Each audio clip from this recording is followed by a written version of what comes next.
It's good to have you join me on Global News and Zuma Nigeria. We begin with G focuses on military dominance through China's forces revamp. Intense phase of war to end in Gaza as focus to shift to Lebanon, says Netanyahu. Gunmen slay police priest in Dagestan worship attacks. 5 killed by missile fragments in Russia occupy Crimea, and U.S. carrier in South Korea as Russia, North Korea pact stokes fears. Stay with me for these and more stories. China has been given the democratic island of Taiwan and the rest of the world a sign of its increasing military prowess in recent months. In the run-up to Taiwan's elections in January, the island's information scope was bombarded with coordinated cyber attacks and disinformation campaigns. Beijing claims Taiwan as its own and has not ruled out the use of force to bring the island under its control. Following the inauguration of Taiwanese government last month, Chinese military might be on full exhibition as the Chinese armed forces surrounded Taiwan in 2 days of exercises, during which reports from China showed an animated video showing missiles raining down on major Taiwanese cities. The Chinese military spokesperson after the drill said the country's armed forces remain fully ready, highly vigilant and prepared to take resolute action when it came to Taiwan. Later in May, China's latest and most advanced aircraft carrier also sailed out from Shanghai on its first sea trials, placing the Chinese Navy second only to the United States in the number of aircraft carrier in its fleet. But despite the persistent demonstration of the military's growing sophistication, some analysts wonder how much confidence Chinese President Xi Jinping has on his armed forces. Xi told the military conference last week that there were deep-seated problems throughout the armed forces and change was necessary. His comments followed a ceremony in April where he launched the biggest recognition of the Chinese military in nearly 10 years. On Israel-Gaza war on Sunday, Israeli Prime Minister Benjamin Netanyahu said the intense phase of the war with Hamas in Gaza is about to end and that the military attention could then shift to Israel's northern border with Lebanon, where fighting with the Iran-backed group Hezbollah has increased in recent weeks. However, Netanyahu promised that Israel will continue operating in Gaza until the militant group Hamas was eliminated. Netanyahu said this according to report in his first one-on-one interview since October 7th. It doesn't mean that the war is going to end, but the war in its current stage is going to end in Rafah. This is true. We will continue moving the grass later. Over 1 million Palestinians were taking shelter in Rafah before Israel began its air and ground operation in the southern Gazan city, defying calls from the international community not to proceed. Closely 800,000 people have since been displaced from Rafah, where conditions have been described by the United Nations Food Agency as apocalyptic. The city's border crossing with Egypt, a major entry point for humanitarian aid, has remained closed since the Israeli military seized it early this month. And international pressure on Israel's actions in Gaza have grown since it began its operation in Rafah. Last month, the United Nations top court ordered Israel to instantly pause its controversial military operation there, calling the humanitarian situation disastrous. Netanyahu, in his interview, said he is ready to make a partial deal with Hamas to return some hostages still being held captive in Gaza, but he reiterated his position that the war will still continue after a ceasefire to achieve the goal of eliminating Hamas. The Prime Minister has faced nationwide protests in Israel calling for a ceasefire in Gaza and the return of all hostages. On Saturday, families of the hostages took part in the ongoing anti-government protests, including in Tel Aviv, Jerusalem, Herzliya, Caesarea, Ra'anana, Beersheba, Kiryat Gat, and the town of Pardes Hanakarkur. Numerous protesters demanded the government accept the hostage release deal. The U.S.-backed three-phase ceasefire plan proposes a permanent end to hostilities in exchange for the release of all other hostages still in Gaza and a full withdrawal of Israeli forces from Gaza. Cracks also appear to be increasing between the Israeli government and its army. Netanyahu has come under mounting pressure from members of his government and Israel's allies, including the United States, to devise a plan for the post-war governance of Gaza after Israel's devastating bombardment of the isolated enclave. In reaction to the Prime Minister's comments, Hamas said the words used by Netanyahu show that he is only looking for a partial agreement and not to end the war in Gaza. Hamas said in a statement, Netanyahu's positions are a clear confirmation of his rejection of the recent Security Council resolution and the proposals of U.S. President Joe Biden. Hamas continues to insist that any agreement include a clear affirmation of a permanent ceasefire and a complete withdrawal from the Gaza Strip. In Israel, the Hostages Families Forum headquarters condemned any suggestion of a withdrawal without securing the return of all hostages. The end of the fighting in the Gaza Strip without the release of the hostages is an unprecedented national failure and a failure to meet the goals of the war, the forum said in a statement on Monday. In Russia now, on Sunday, gunmen opened fire on places of worship in two cities of Russia's southernmost Dagestan province, killing at least 15 police officers, an Orthodox priest, and an unknown number of civilians in what appeared to be an organized attack. Sergei Milikov, head of the Dagestan Republic, said at least 6 militants were also killed following the attacks on churches, synagogues, and police posts in the cities of Derbent at the regional capital, Makhachkala, where around 120 kilometers, 75 miles apart. The attacks took place in the Republic of Dagestan in the North Caucasus, a predominantly Muslim region on the Caspian Sea that has a history of separatist and military violence. The turmoil in the region has been further fueled by the Russia's war in Ukraine, where ethnic minorities have been disproportionately mobilized to fight. Footages showed huge flames and plumes of smoke billowing heavily out of a synagogue in Derbent, while footage filmed from the window of building in Makhachkala shows black-clad unidentified people shooting at a police car in a street.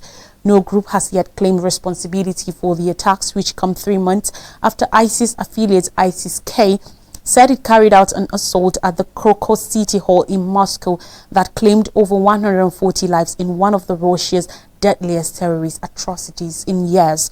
Russian law enforcement agencies said, according to reports on Sunday, that a gunmen in Dagestan were adherents of an international terrorist organization.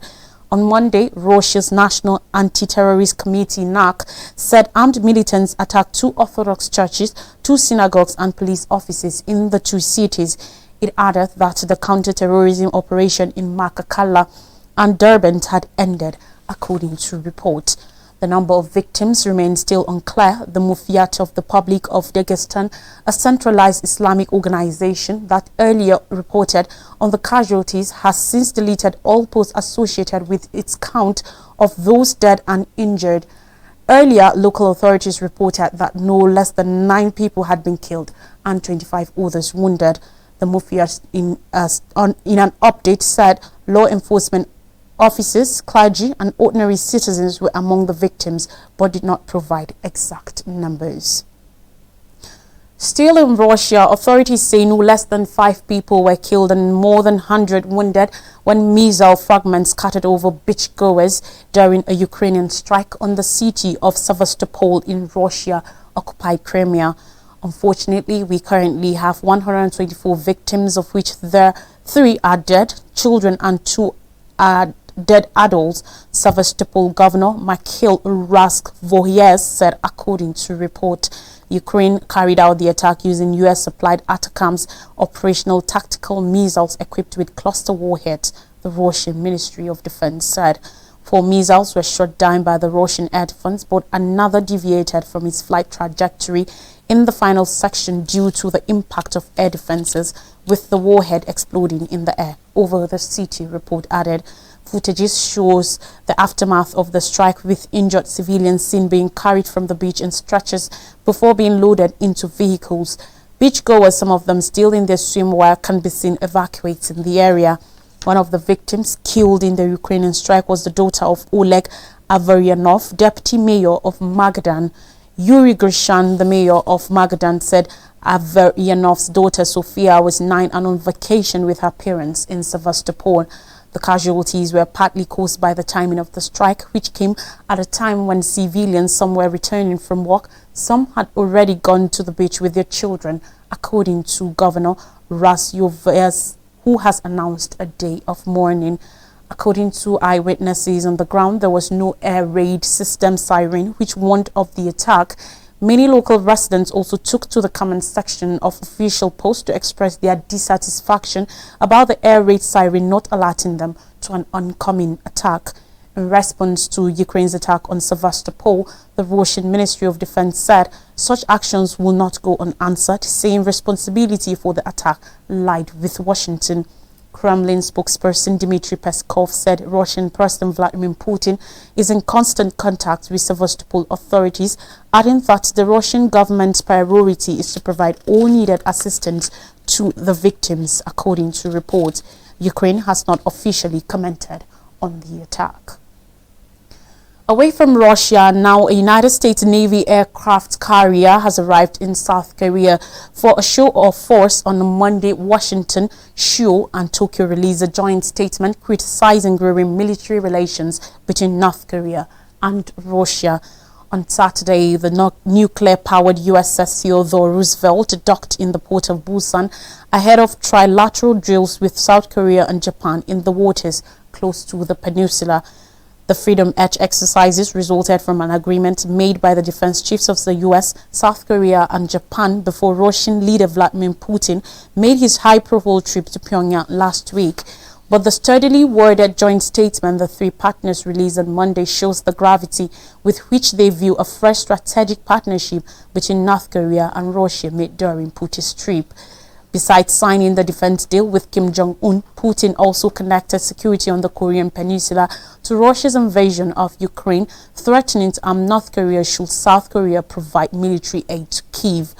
The US, South Korea and Japan condemn in the strongest possible terms developing military cooperation between the DPRK and Russia. The joint statement said, using the acronym for the Democratic People's Republic of Korea, North Korea's official name, deepened relations between Moscow and Pyongyang and the Mutual Defense Treaty should be of great concern to anyone with an interest in maintaining peace and stability on the Korean peninsula, upholding the global non-proliferation regime and supporting the people of Ukraine as they defend their freedom and independence against Russia's brutal aggression, it said. The joint statement comes after all three partners separately stated deep concerns over the treaty, including South Korea condemning it and summoning Russia's ambassador on Friday, a sporadic diplomatic step that illustrates the soured tensions between Seoul and Moscow. The aircraft carrier's presence in Busan is just the newest in a series of U.S. military moves to show Washington's ironclad commitment to its own treaty ally in South Korea.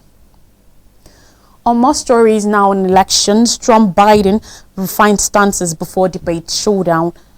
Joe Biden and Donald Trump both spent the weekend perfecting their alliance in preparation for the first 2024 debate in very different ways. Biden spent his time hunkered down with aides at the Camp David presidential retreat, engaging in mock debates. On Saturday, Donald Trump spent the campaign trail where he publicly workshopped attack lines and tactics. Thursday, CNN hosted debates will mark the third time, though the first in this election cycle, that the Democrat and Republican candidates face off on stage. They ran against each other in 2020 and debated twice that year. The Democratic president is getting ready with Ron Klain, his former chief of staff, who also assisted him with get ready for his State of the Union speech in March. Reports say Bob Woa, who served as White House counsel under former President Barack Obama, is playing the role of Donald Trump in the mock debates with Joe Biden. The Biden campaign on Sunday also said it plans to host hundreds of watch parties and events in the battleground U.S. states across to mark the upcoming debate. Along with 1,600 events, the campaign said it will run a new batch of TV and digital advertisements in a bid to link with voters. The event will aim groups seen key to Biden's re-election, including members of the LGBT community and college students. As for the debate itself, Biden's campaign co-chair hinted on Sunday that one of the strategies will be to attack the Republican rival on his legal troubles and character. It really doesn't matter how Donald Trump shows up if he comes in unhinged, like he is most of the time, or he sits there and is quiet, Mitch Laundrie said, according to reports on Sunday. Laundrie said people will know that he is a convicted felon, referring to Trump's recent conviction in the New York hush money trial, who has been found to have defamed somebody, sexually abused somebody, referring to his defeat in a civil defamation lawsuit brought against him by writer Eugene Carroll. Still on elections again, but now in Africa, Rwanda's presidential race starts. Kagame faces all rivals. The campaign for Rwanda's July 15 presidential election started on Saturday with 9 million registered voters. This election is coupled with the legislative polls. For the first time, Paul Kagame, first elected president by parliament in 2000 and re-elected by universal suffrage in 2003, 2010 and 2017 with over 90% of the votes each time, will face Frank Habineza and Philippe Mpayimana and his 2017 opponents. Major opposition figures like Victor Ingabire and Bernard Intaganda are barred from running due to former convictions. Diane Rwigara's candidacy was invalidated due to non-compliant documents. She was earlier excluded and acquitted in 2018. A 2015 constitutional revision changed presidential terms from 7 to 5 years, letting Kagame to potentially stay in power until 2034 if re-elected. Legislative elections have been synchronized with the presidential poll, with over 500 candidates vying for 80 parliamentary seats. Voters will directly elect 53 representatives, with 27 seats reserved for women, youth and disabled individuals chosen indirectly. Now I'll take a short break, and when I come back, I'll bring you stories from Nigeria. Don't go anywhere.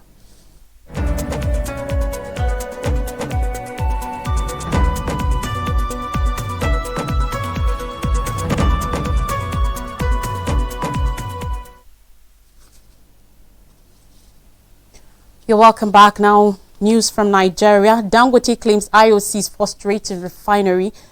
Devakum Edwin, Vice President of Oil and Gas at Dangote Industries Limited, has accused international oil companies in Nigeria of plans to frustrate the survival of the latest Dangote oil refinery and petrochemicals. Edwin said that the IOCs were deliberately and willfully frustrating the refinery's efforts to buy local crude by hiking the cost above the market price, thereby forcing the refinery to import crude from countries as far as the United States with its attendant high cost. While speaking at a one-day training program organized by the Dangote Group on Friday, Edwin also accused the Nigerian Midstream and Downstream Petroleum Regulatory Authority of granting licenses indiscriminately to marketers to import dirty refined products into the country. The federal government issued 25 licenses for the construction of refineries in Nigeria, but only the Dangote Group delivered on its pledge, according to Edwin. While calling for the government's backing, the vice president noted that over 3.5 billion liters of diesel and aviation fuel have been exported to Europe by the refinery in the past few months. The exported fuel, it was said, represented closely 90% of its production. It is good to know that from the beginning of production, over 3.5 billion liters, which represents 90% of our production, have been exported. We are calling on the federal government and regulators to give us the required support to establish jobs and prosperity for the nation, Edwin stated, adding that though the Nigerian Upstream Petroleum Regulatory Commission was trying its best to allocate crude oil for the 650,000 capacity refinery, the IOCs are deliberately and willfully frustrating our efforts to buy the local crude. The Dangote official said the IOCs sometimes made the refinery pay $6 over and above the market price, saying this has forced the company to decrease its output as well as import crude from countries like the United States at a higher cost. And finally on the news, 50 reps urged Tinubu to free Nnamdi Kanu.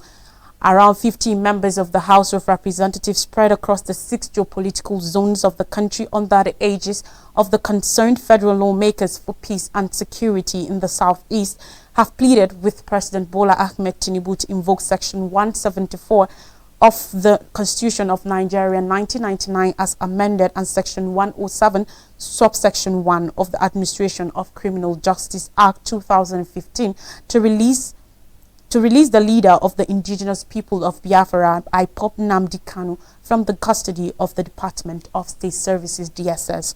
The lawmakers, elected on the platform of different political parties, in a letter addressed to the President Tinubu dated June 19, 2024, pleaded with the President to begin a peace step to tackle the insecurity challenges in the southeast.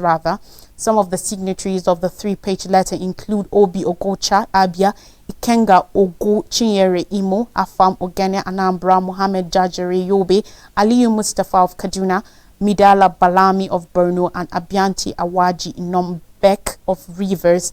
Others are Dominic Okafo, Anambra, Atana Benedict of Delta, Abdul Malik Danga of Kogi, Shehu Dalhatu of Katsina, Chinedu Martins of Imo, Matthew Nwogu Imo, Peter Inikwe Anambra, Koki Sagir of Kano, and Amobi Oga of Abia State, amongst others. The lawmakers also urged President Tinubu to ask the Attorney General of the Federation and Minister of Justice, Lateef Fagbemi, to invoke his powers of null prosequi under the provisions of Section 174, subsection 1 of the Constitution and Section 107, subsection 1 of the Administration of Criminal Justice Act 2015, and cause the release of Mazi Nnamdi Kanu from detention and discontinue his trial. A recap of major stories says Xi focuses on military dominance through China's forces revamp. Intense phase of war to end in Gaza as focus to shift to Lebanon, says Netanyahu. Gunmen slay police priest in Dagestan warship attacks. 5 killed by missile fragments in Russian-occupied Crimea, and U.S. carrier in South Korea as Russia-North Korean pact stokes fears. And that's all on the news. Thanks for watching. Have a great week ahead.